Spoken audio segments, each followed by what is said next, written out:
sa Pilipinas at tuyan dagiti kang runan na damdamag dito'y PTV Cordillera. Nagbalaag ti Securities and Exchange Commission o SEC kontra iti panagraira ti investment scam. Ti baro a grupo a mangikarkari ang mangipaay ti nagduduma a benepisyo. Detalye manipod kini Dante Gitto. Too good to be true. Dayta ti balaag ti Securities and Exchange Commission kontra iti bagong bansang Maharlika International Incorporated wenno BBMII amang tultula diti slogan iti Marcos administration. Maatap amang ikarkari ti BBMII iti assured benefits kas iti food security, medical services, livelihood, free education ken cash assistance kadagiti senior citizen. Iti investigasyon ti SEC na amuan nga entero apagilyan ti operasyon ti BBMII.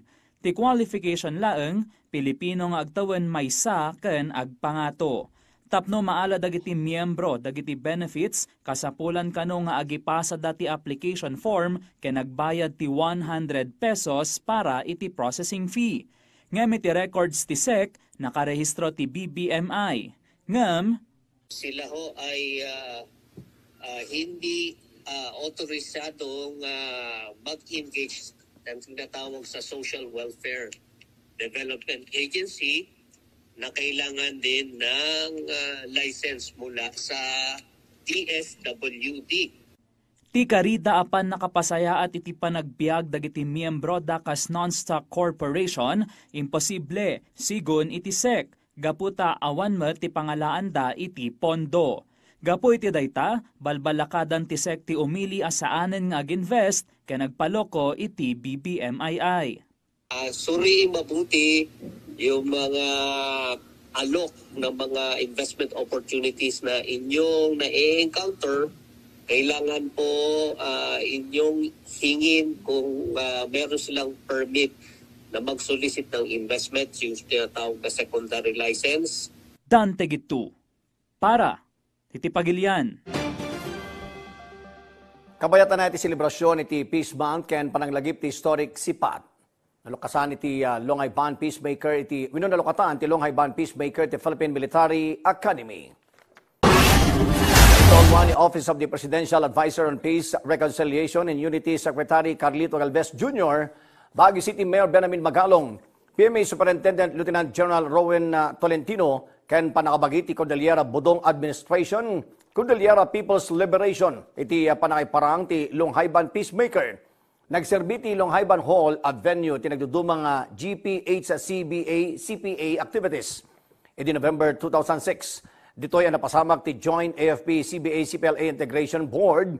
Ang nagresulta ti integration ti agarop pa siya magasot a kwalipikado a CPLA members kas regular forces ti Armed Forces of the Philippines tapno nagbalin ang forest guards. Agserbimat ka symbol of gratitude ti Longhaiban Peacemaker, itagtultuloy a suporta ti AFP, iti panitalo ti GPH sa CBAC CPLA peace process. Daytoy ti may katalupulo a peace when may katalo a peace marker iti Cordillera.